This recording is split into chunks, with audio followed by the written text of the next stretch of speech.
હવામાન વિભાગ દ્વારા રાજકોટમાં ભારે વરસાદની આગાહી કરવામાં આવી છે। મહાનગરપાલિકાનું ફાયર ઇમરજન્સી વિભાગ સંપૂર્ણપણે એલર્ટ મોડ પર આવી ગયું। કોઈપણ આકસ્મિક આપત્તિ કે જળબંબાકારની સ્થિતિને પહોંચી વળવા માટે 60થી વધુ જવાનોના બળ સાથે 5 અલગ અલગ સ્પેશિયલ રેસ્ક્યુ ટીમ મેદાને ઉતારી છે।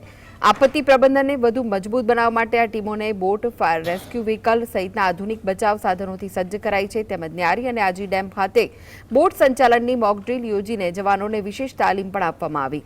બીજી તરફ શહેરમાં શરૂ થયેલા વરસાદના કારણે અત્યાર સુધીમાં જુદા જુદા વિસ્તારોમાં 15 જેટલા વૃક્ષો ધરાશયી થવાની ઘટનાઓ સામે આવી।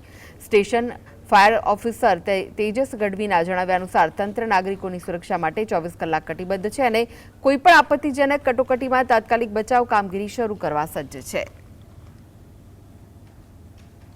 હવે આપણે ચોમાસાની ઋતુને વર્ષા ઋતુનું આગાહીને મુજબ ધ્યાનમાં લઈએ તો દરેક સ્ટેશન પર એક બોટ, એક રેસ્ક્યુ વ્હીકલ તેમજ દરેક સ્ટેશન વાઇઝ એક રેસ્ક્યુની ટીમ અને એવી 3 ટીમો જે શિફ્ટ વાઇઝ કામ કરશે, જે સ્ટેશન પર સ્ટેન્ડ બાય રહેશે તેમજ કોઈ પણ અનિચ્છનીય બનાવ બને, કોઈ પણ પૂર કે કેઝ્યુલિટીનો બનાવ બને તો ત્યારે તરત કામગીરી કરવા માટે